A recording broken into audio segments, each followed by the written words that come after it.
Now this illustration deals with raceways and cables exposed to sunlight when the raceway system is on a roof area.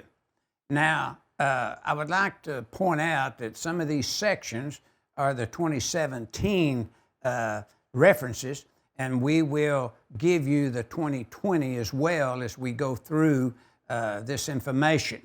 The first thing, let's look at what's known. And at the very top left-hand side of the illustration, let's review the distance above the bottom of the conduit in relationship to the roof. It's less than 7/8 of an inch. The outside ambient is 100 degrees Fahrenheit. So since we're above the 86 degrees Fahrenheit, using the insulation that we're using, THWN, then we have an add-on of 60 degrees Fahrenheit. So say in El Paso, Texas, that you're 100 degrees Fahrenheit, or somewhere in Arizona on the other side of El Paso, Texas. And we would add a 60 degrees Fahrenheit add-on to the 100, making it 100 degrees Fahrenheit, because that conduit is less than 7/8 of an inch above the roof. Now, if we review the note 1, if we use THHW/2 type insulation on the wire, then there are no adjustment factors required. But notice in the 2017 NEC, this was 310.15B3c exception. In the 2020 NEC, this has been renumbered to 310.15B as in boy 2 exception. Now remember that. It's been renumbered. I'll repeat it again. It's been renumbered as 310.15B as in boy 2 exception. So if we use XHHW/2, we can forget about the adjustment factors. But we haven't done that with the information in the drawing. So note 2, for applying correction factors due to different temperatures, we can also review our figure 8-2, where we're in the same building, say from one floor to another floor, and et cetera, and we've done that. But here, we're reviewing EMT on the roof, say, that is a raceway system that has THWN copper conductors rated for wet location, and we have a disconnect at that unit. But the main thing, we're on the roof installing the conduit, and it's below the 7/8 inch rule. So step 1, a number 10 AWG THWN copper conductor is worth 35 amps in the 90-degree column. Or the 75-degree column, it's only good for 35, and I think it's good for 40, in the 90-degree column. But notice the table 310.15B as in boy 16 was the number of the table in the 2017 NEC.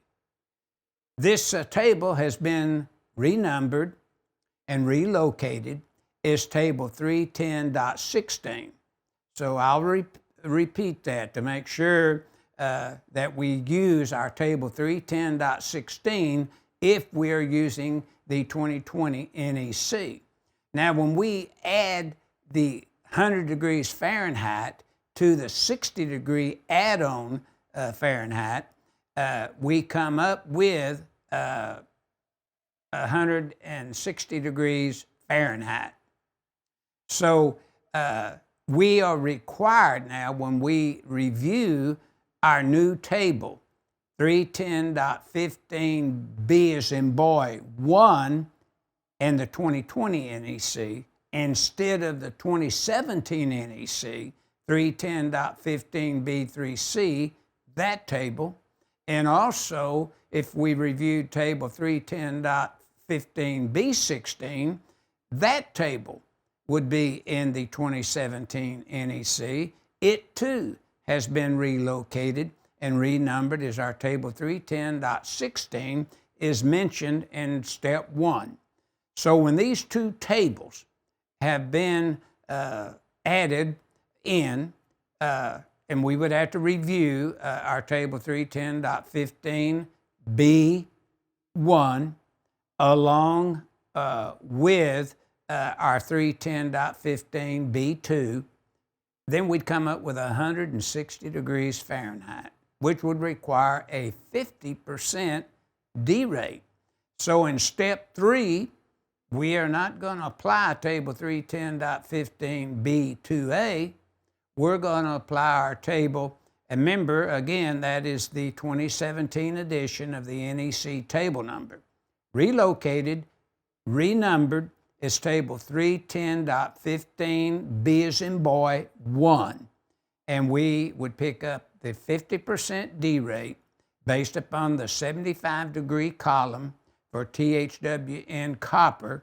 That's the 75-degree column, because THWN is not in the 90-degree column of our table 310.16, or it would not be permissible to be used in our table 310.15B1 or the table 310.15C1 for adjustment factors. But the correction factors, then our table is 310.15 B as in boy 1, and we'd find 50% D rate under the 75-degree column, and 50% of 35, that conductor's only good for 17.5.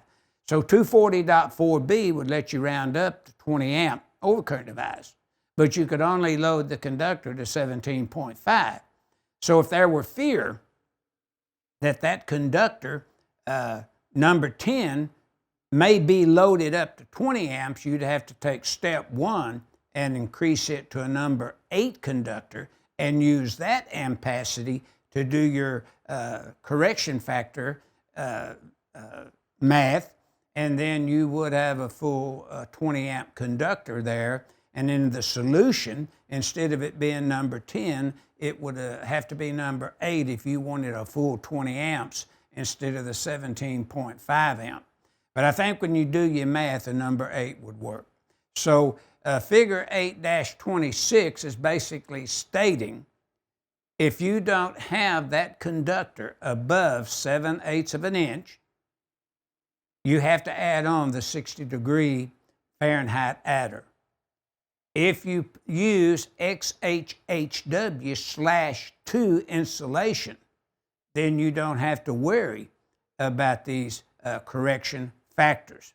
So it's either the raceway measured from the roof is less than 7/8 of an inch, say, or 7/8 of an inch, or it's above it, and you only would have to use the 100-degree temperature, and you wouldn't have to use the 60-degree Fahrenheit add-on.